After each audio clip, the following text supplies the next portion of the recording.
Diduga dipicu masalah lalu lintas, seorang pengendara SUV merusak truk kontainer dan menganiaya sopir. Supir kontainer akhirnya melaporkan insiden tersebut ke polisi.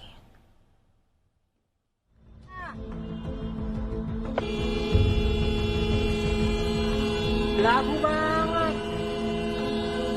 Seorang pengendara SUV merusak kaca truk kontainer dan menganiaya supir di Jalan Yosudarso, Sunter, Jakarta Utara. Pengemudi SUV diduga emosi karena tak terima diklakson oleh pengemudi kontainer. Sejumlah warga berupaya melerai keributan tersebut. Supir truk mengalami luka ringan dan melaporkan insiden ini ke polisi.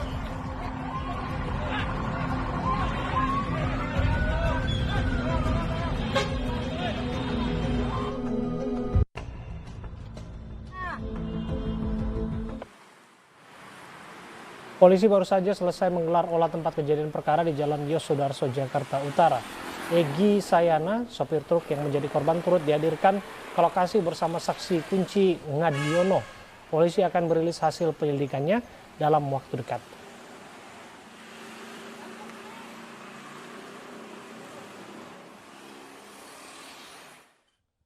Bagaimana kejadian sebenarnya sehingga pengendara SUV ngamuk hingga menghancurkan kaca truk? Kita akan bergabung bersama dengan sopir truk kontainer yang menjadi korban arogansi pengendara, Egy Suyana, dan juga psikolog klinis Sani Budiantini. Kami juga berupaya untuk mengundang Kapolres Metro Jakarta Utara, Kombes Pol Guru Arif Darmawan, namun beliau belum bisa bergabung. Saya sapa dua narasumber kami. Assalamualaikum, selamat sore Pak Egy, Mbak Sani. Selamat sore. Saya ke Pak Egy terlebih dahulu. Pak Egy, kami tahu bahwa Anda saat ini sedang jalani pemeriksaan di Polres Jakarta Utara. Apa yang Anda sampaikan di sana? Ya, mengadu, Pak. Apa yang diadu, Pak, kepada polisi, Pak? Ya, itu, Pak. Ya, bikin laporan ke Kapolres atas penganiayaan saya itu. Ya, Pak Egy, kami hanya melihat Udah potongan itu dong, Pak. video Ini yang sekarang lagi diproses. Kami hanya bisa melihat dari potongan video yang beredar di media sosial. Bisa ceritakan kepada kami seperti apa sebenarnya kronologi kejadian yang berujung pada penganiayaan terhadap Anda? Pertama awalnya mobil Pajero itu di jalur 2, Bu. Saya di jalur kiri. Nah, si Pajero itu kencang, Bu, di jalur kiri, di jalur kanan. Cuman si Pajero di depannya itu ada yang macet, yang ngerem mendadak. Terus dia ngebuang langsung ke kiri. Di kiri itu ada saya. Nah, saya ngerem mendadak. Terus saya laksonin. Dia marah. Oke, jadi tujuan Bapak membunyikan klakson hanyalah untuk mengingatkan bahwa yang bersangkutan telah membahayakan Bapak dan kontainer Bapak, begitu? Iya, betul sekali, Pak. Betul. Setelah itu apa yang dilakukan oleh pengendara ini ketika ia marah? Dia buka kaca, langsung ngeluarin senjata api. Sempat mengeluarkan senjata api. Itu berupa pistol. Untuk penghancuran kaca Ya, dari betul, truk yang Anda kendarai ini, apa yang digunakan oleh pelaku? Itu sempat kejar-kejaran dulu, Bu. Sempat kejar-kejaran dulu sama saya. Oke. Pak, begini Pak, yang ada kan dalam video kan bahwa ada upaya penghancuran properti kontainer Anda, yaitu kaca Anda. Barangkali bisa diceritakan kepada kami, Pak, karena kita juga terkendala satelit nih, ada delay yang memutus pertanyaan dan jawaban. Jadi bisa Bapak ceritakan apa yang sebetulnya terjadi waktu itu dengan sesingkat-singkatnya, Pak? Bisa. Itu begitu saya putar arah itu masih dikejar terus sama dia. Terus saya dipukulin, habis itu langsung saya di rem ngedadak di depan mobil saya, langsung saya berhenti. Ya, habis itu dia keluar, saya dipukulin dari itu, Bu. Oke, artinya Anda mendapatkan penganiayaan dan juga truk dirusak ya, begitu ya. Saya ke Bu Sani terlebih dahulu. Bu Sani, yang jelas begini, ada yang dilanggar, saya pikir dua hal dari pelaku. Satu, bahwa di masa pandemi seperti ini bukannya jaga jarak, malah mendekati manusia dalam hal ini ya, sopir truk, dan merusak propertinya begitu, bahkan menganiaya. Satu, kerumunan ataupun jaga jarak dilanggar. Yang kedua, ini tindakan yang tidak bisa diterima. Menurut Anda apa yang terjadi? Ya, memang saya rasa pelaku yang melakukan penghancuran tersebut sudah memiliki kondisi emosi yang tidak stabil sebenarnya, ya. Jadi ketika ada kejadian yang memicu emosinya, maka ledakan itu terjadi. Nah, ledakan emosi ini kalau terjadi sudah tidak lagi berpikir secara logika, apalagi menjaga jarak, apalagi memahami bahwa ini adalah berbahaya, karena yang akan dilakukan adalah melampiaskan kekesalan atau kemarahannya itu, dan bisa sekali dengan melakukan penghancuran, karena ini salah satu bentuk dari agresif, ya, aggression gitu. Kadang-kadang kalau kita lihat ada orang yang memakai kalimat atau verbal, tapi ada juga yang memakai perilaku begitu ya, penghancuran. Nah, yang paling bahaya di sini kalau saya lihat bahwa pelaku ini juga memiliki senjata tajam atau pistol.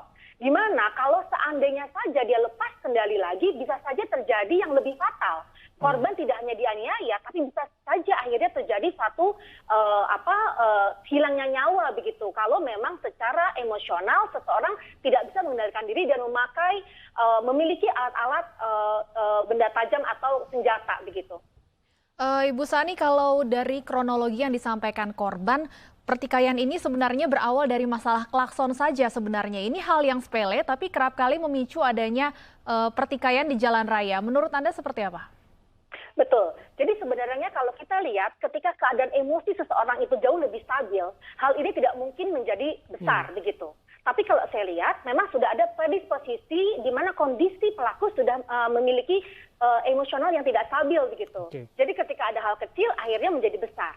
Oke, itu bergantung pada level stres seseorang berarti ya, Bu Sani, begitu ya, singkatnya ya. Tapi yang terjadi kan ada aksi, ada reaksi begitu. Diklakson oleh kontainer, yang jelas itu kan bising banget. Kemudian juga reaksinya adalah menghancurkan kaca kontainernya dan memukul korbannya. Ini soal etika, berkendara, dan lain sebagainya. Kalau bisa Anda gambarkan bagaimana mengantisipasi peristiwa ini agar tak terulang, baik dari korban dalam hal ini juga kepada pelaku. Betul. Sebaiknya memang pengemudi yang memakai jalanan itu memiliki toleransi yang tinggi. Menurut saya seseorang memang perlu mengendalikan emosi atau stresnya sehingga tidak terjadi pertikaian di jalan raya. Karena kita tidak tahu siapa yang kita ketemu, bagaimana berpapasan, atau tadi klakson membuat situasi menjadi sangat berat begitu. Padahal mungkin klakson itu juga dilakukan tidak ada niat jelek begitu, tapi mungkin menjadi berbahaya beresiko di dalam kondisi seperti ini. Nah, oleh karena itu menurut saya semua pengemudi di jalan harus memiliki niat yang baik, ya, positive thinking. Tidak boleh gampang tersulut emosi. Apabila kita memiliki emosi yang tidak stabil, lebih baik tidak mengemudi di jalan raya karena akan menyebabkan bahaya buat dirinya maupun orang lain. Baik, saya ingin kembali ke Pak Egy sebagai korban. Pak Egy, Anda sudah diperiksa di Polres Jakarta Utara. Apakah sudah ada titik terang mengenai keberadaan ataupun identitas dari pelaku? Belum ada, Bu. Belum ada titik terang sampai saat ini, belum ada. Apa yang sempat terjadi pada saat olah TKP tadi, Pak Egy? Ya, nggak ada apa-apa, Bu. Cuman TKP doang, cuman menunjukkan kronologinya tadi. Dari dugaan Pak Egy, pelaku seorang aparat atau bukan, Pak? Kira-kira melihat seragam atau melihat identitas dan lain sebagainya sempat, Pak? Belum, Bu, nggak ada itu, nggak ada ciri-ciri aparat, kepolisian, nggak ada itu. Pak Egy, dalam pemeriksaan di Polres Jakarta Utara Dia pakai baju biasa. Apa saja yang sempat ditanyakan dan disampaikan kepada pihak kepolisian? Ya, ditanyakan ini apa aja yang dipukul katanya, jam berapa kejadiannya, gitu. Di mana kejadiannya, saya jelaskan semua seperti itu, Bu. Ada luka yang Anda alami, Pak Egy, akibat peristiwa ini? Ada, Bu. Memar-memar sama bengkak ini tangan. Pak Egy, satu hal ya, soal klakson di jalan ini juga kan etika berkendara. Kalau kontainer itu membunyikan klakson itu juga sangat bising pastinya begitu. Kalau Anda memang tidak ada masalah, tidak merasa bahwa diri Anda memicu masalah ini, Pak, kira-kira, Pak? Ya cuman permasalahan klakson sih nggak seberapa sih bagi saya, Pak. Kan itu saya menghindar kecelakaan, takutnya ada kecelakaan yang tidak diinginkan gitu. Oke. Ini soal kesadaran lagi-lagi, Mbak Sani, apa catatan Anda? Ya, kalau saya memang balik-balik lagi berpulang pada individu masing-masing ya. Kalau saya lihat memang di kasus ini untungnya Pak Egy tidak juga tersulut amarah, karena kalau amarah dan amarah bisa akhirnya dua-dua menjadi korban begitu ya. Nah, tapi saya sarankan para pengemudi tentunya harus tahu bagaimana menempatkan diri dengan tadi beretika di jalan raya yang baik. Kalaupun misalnya bunyi klakson karena di kontainer, ya harus juga mengendalikan diri juga supaya jangan membuat orang menjadi kaget, karena bahaya juga ketika klakson orang bereaksi kadang-kadang spontan juga bisa jadi berbahaya. Nah, jadi masing-masing memang punya kesadaran dan bahwa mengetahui bahwa dia ini bisa meresikokan dirinya dan orang lain gitu. Nah, ketika memang dalam keadaan tidak stabil atau stres, lebih baik mengetahui bagaimana cara membuat dirinya rileks. Misalnya tarik nafas dalam, mendengarkan musik, ya kan. Kemudian ada sedikit istirahat dulu, ya, atau memanage waktu supaya tidak terburu-buru. Nah, ini semua bisa dilakukan demi keselamatan diri kita dan orang lain. Mbak Sani, menarik salah satu yang Anda sampaikan memanage waktu supaya tidak terburu-buru. Apakah ini yang kerap kali memicu adanya emosi pengendara karena lebih emosi jika jalan yang dilalui terhambat jika memang dalam kondisi terburu-buru? Iya, sangat gitu. Untungnya sekarang karena pandemik banyak yang kosong. Kalau dulu lebih lagi banyak stres. Bahkan di tempat-tempat macet ya, orang tidak ada klakson pun stres dia gitu ya. Jadi apalagi saat ini menurut saya mungkin karena jalan kosong ya, jadi orang-orang tidak terantisipasi lah bagaimana dia harus untuk waktu dan sebagainya. Jadi saya rasa balik lagi pada dirinya untuk tidak meresikokan dirinya dan orang lain. Itu dulu niatnya. Karena ihwal pandemi sudah disinggung oleh Mbak Sani, apakah ini jangan-jangan juga ada kaitannya dengan stres, jenuh pandemi ini juga? Jadi orang juga merasa bahwa tidak aman dan lain sebagainya, sehingga yang terjadi adalah ya gejolak amarah seperti ini. Betul sekali, karena kalau dari saya sendiri, dari statistik saja kan penderita stres dan depresi meningkat di era pandemi. Jadi banyak sekali orang-orang yang tidak tahu bahwa dia sudah mengalami stres sebenarnya ya, ketika karir yang mungkin kesulitan ekonomi atau kehilangan keluarga terdekat gitu. Jadi menurut saya nggak ada di jalan, kita harus menjaga kesehatan, karena kitalah orang yang paling bertanggung jawab menjaga kesehatan diri kita. Tidak boleh keluar misalnya, itu pun menimbulkan stres tersendiri.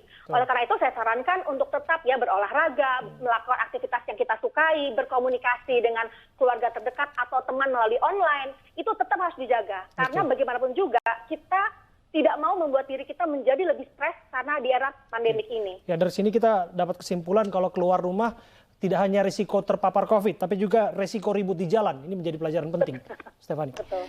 Ya, kami kembali ke Pak Egy. Tadi kalau disampaikan kemacetan bisa menjadi salah satu pemicu stres pengendara. Bisa ceritakan kepada kami seperti apa sih kondisi arus lalu lintas pada saat peristiwa ini terjadi? Ya macet sih enggak Bu, cuman gimana ya, lancar-lancar macet gitu. Jadi pelan jalannya gitu. Jadi yang di depan ngerem mendadak, terus dia kenceng di kanan, dia langsung ngebuang ke saya gitu. Baik, terakhir Pak Egy, harapan Anda terhadap pelaku yang menghancurkan kaca truk pada saat Anda tengah mengemudi?